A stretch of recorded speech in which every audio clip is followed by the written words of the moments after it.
અને હવે વાત કરીશું બનાસકાંઠા જિલ્લાના વિભાજન બાદ વિરોધ પ્રદર્શનની અને વિરોધ બાદ સર્જાયેલ રાજનીતિ।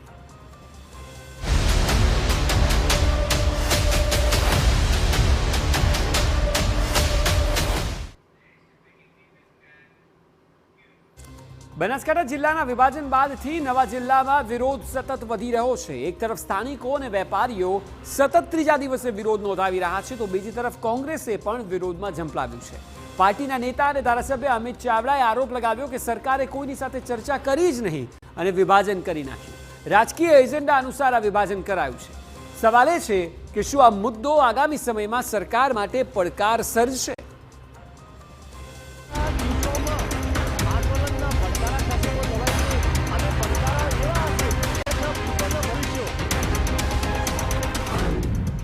વિભાજન બાદ વધતો વિવાદ।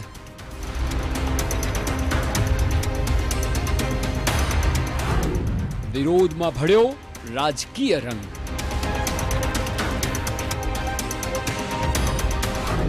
અમિત ચાવડાએ કહ્યું, રાજકીય એજન્ડા પ્રમાણે લેવાયો નિર્ણય।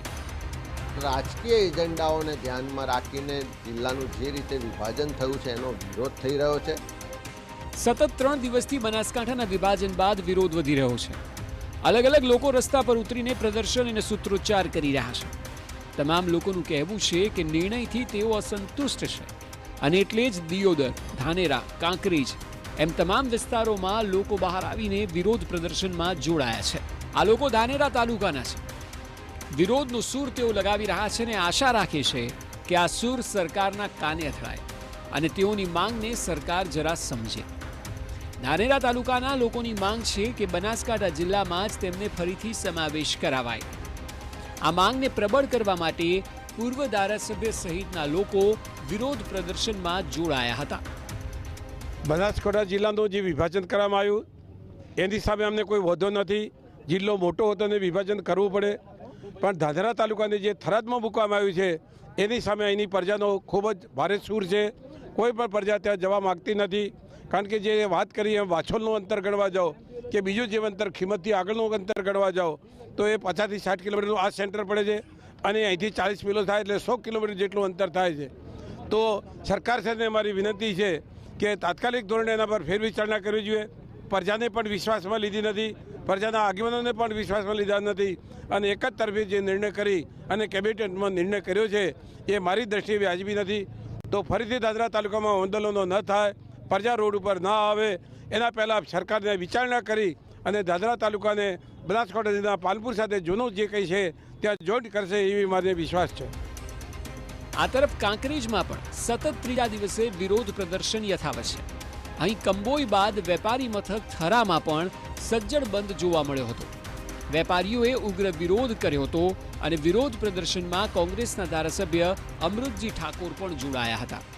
તેઓએ કહ્યું કે અમે આ વાતને મુખ્યમંત્રી સુધી લઈ જઈશું અને તેઓને ધ્યાન આપવા માટે અપીલ પણ કરીશું।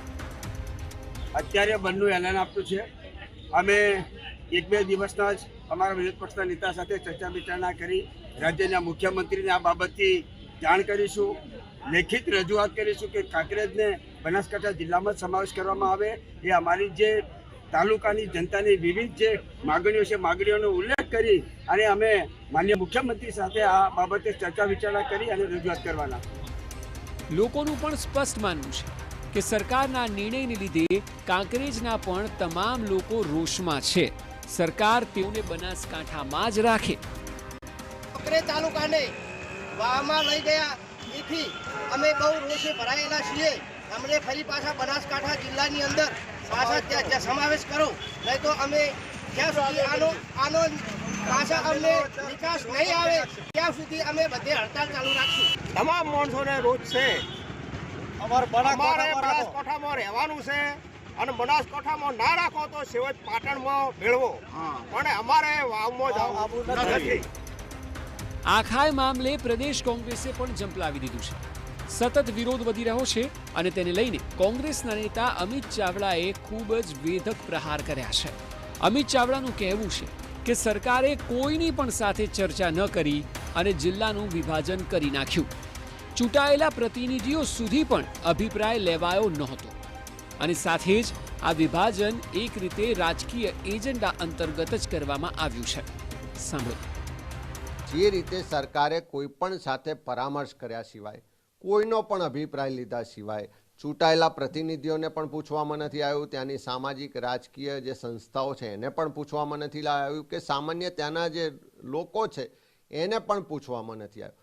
અને ભૌગોલિકતા જોયા સિવાય ફક્ત રાજકીય એજન્ડાઓને ધ્યાનમાં રાખીને જિલ્લાનું જે રીતે વિભાજન થયું છે એનો વિરોધ થઈ રહ્યો છે. જે પ્રકારે વિરોધમાં કોંગ્રેસે ઝંપલાવ્યું છે તેના પરથી હવે સવાલ પણ અનેક ઊભા થઈ રહ્યા છે. સૌથી પહેલો સવાલ એ છે કે શું વિવાદ આગામી દિવસોમાં વધતો જોવા મળશે? બીજો મહત્વનો સવાલ એ છે કે જે પ્રકારે વિરોધ થઈ રહ્યો છે, શું સરકાર સામે મોટો પડકાર સર્જાશે? આગામી સમયમાં સ્થિતિ વધુ વણસી શકે છે, કારણ કે ધીરે ધીરે વિરોધની આગ પ્રસરાઈ રહી હોય તેવું સ્પષ્ટ લાગી રહ્યું છે. અને હવે તેમાં રાજકીય રંગ પણ ભળ્યો છે. અને એટલા માટે આગામી સમયમાં સરકાર સામે પડકાર વધે તો નવાય નહીં. દિનેશ ઠાકોર સાથે અતુલ ત્રિવેદી, TV9 બનાસકાંઠા.